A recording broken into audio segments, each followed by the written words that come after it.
सनितपुर बिश्वनाथनि रायजो राजाफोरखौ बिटिआरआव सोसननायखौ लानानै जाय बिपिएफ दोलोआ हाइकर्टआव केस होदोंमोन दिनै बे दोलोनि सासे एमसिएलए प्रेस मुसाहारिया बे ओनसोलनि रायजो राजाफोरनि गेजेराव थांनानै दालालगिरि खालामनायखौ जों नुनो मोन्दों।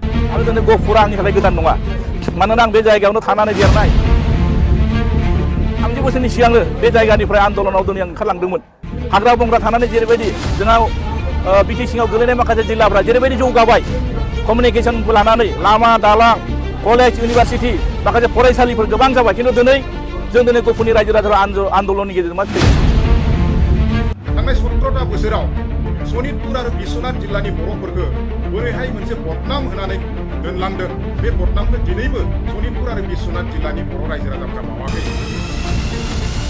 सोदों होननानै जोङो दलद जिरायना थाबा जानाय नङा। गोबां खामानि मावनो गोनां दं। बेहाय गोबां राजनितिक जिथु बेबस्था खालामनानै मावनो गोनां खोथा दङ।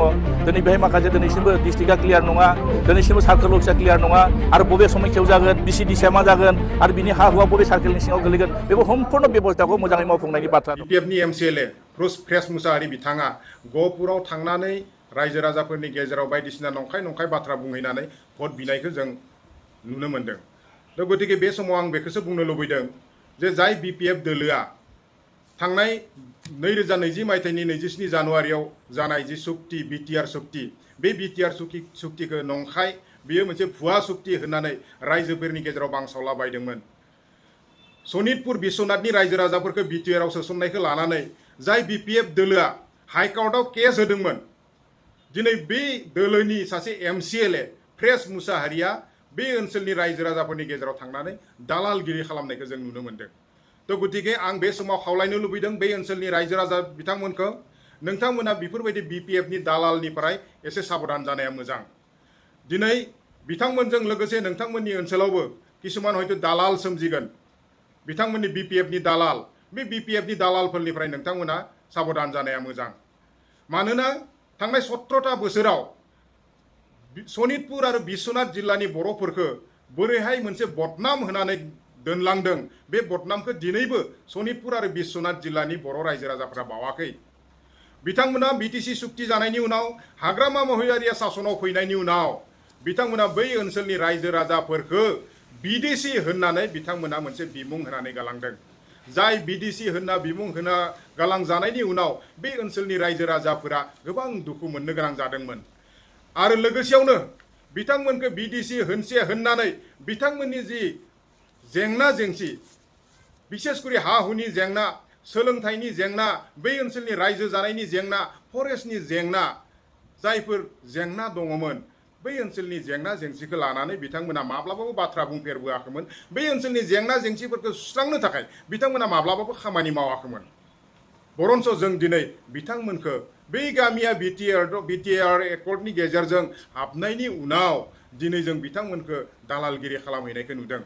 ओंखायनो जोङो धिक्कार होदों, दिनै इउपिपिएल दोलोनि जानानै जोङो धिक्कार होदों प्रेस मुसाहारि बिथाङा दिनै बेफोरबायदि दालालगिरि खालामनायखौ बन्द खालामनांगौ। बिपिएफआ दिनै बेफोरबायदि दालालगिरि खालामनायखौ बन्द खालामनांगौ। मानोना बे सनितपुर आरो बिश्वनाथ जिल्लानि बर' रायजो राजाफोरा गोबां बोसोरनिफ्राय गोबां जेंना जेंसिजों सौसिनानै दिनै रायजो जाबोदों।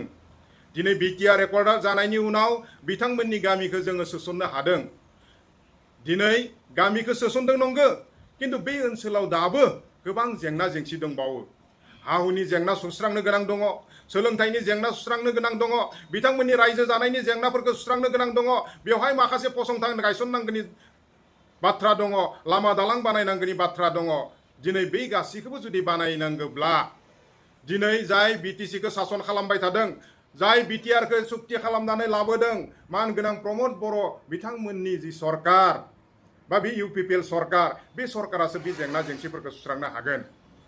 आरो ओंखायनो दिनै बिश्वनाथ ओनसोलनि, सनितपुर जिल्लानि, गहपुर ओनसोलनि बर' रायजो राजाफोरा बे बाथ्राफोरखौ मोजाङैनो बुजिनांगोन।